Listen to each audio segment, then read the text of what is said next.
Hello everyone, welcome to day 2 of Luna's journey. అసలు Luna ఎవరు, తన లైఫ్ ఏంటి అని తెలుసుకుందామా? So let's start. లూనా ఒక చీర్ఫుల్ గర్ల్.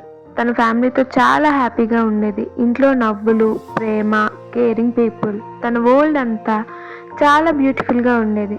స్కూల్లో కూడా లూనాకి చాలా ఫ్రెండ్స్ ఉండేవారు. ప్రతిరోజు ఎగ్జైట్మెంట్తో స్కూల్కి వెళ్ళేది. ఒకరోజు డాక్టర్ అవ్వాలనుకునేది, మరో రోజు టీచర్ అవ్వాలనుకునేది. అలా చిన్ననాటి డ్రీమ్స్తో తన లైఫ్ కలర్ఫుల్గా నడుస్తుంది. లైఫ్ అంతా పర్ఫెక్ట్గా ఉంది అని లూనా అనుకుంది. ఈ హ్యాపీనెస్ ఎప్పటికీ ఇలానే ఉంటుందని నమ్మింది. కానీ క్లాస్ 5 అయ్యాక వాళ్ళ డాడీకి ట్రాన్స్ఫర్ రావడం వల్ల వేరే స్కూల్ మారవలసి వచ్చింది. లూనా ఒక న్యూ స్కూల్లో జాయిన్ అయింది. కొత్త స్కూల్, కొత్త ఫేసెస్, కొత్త ఎన్విరాన్మెంట్. ముందులా నవ్వుతూ ఉండే లూనా మెల్లగా మారడం స్టార్ట్ అయింది.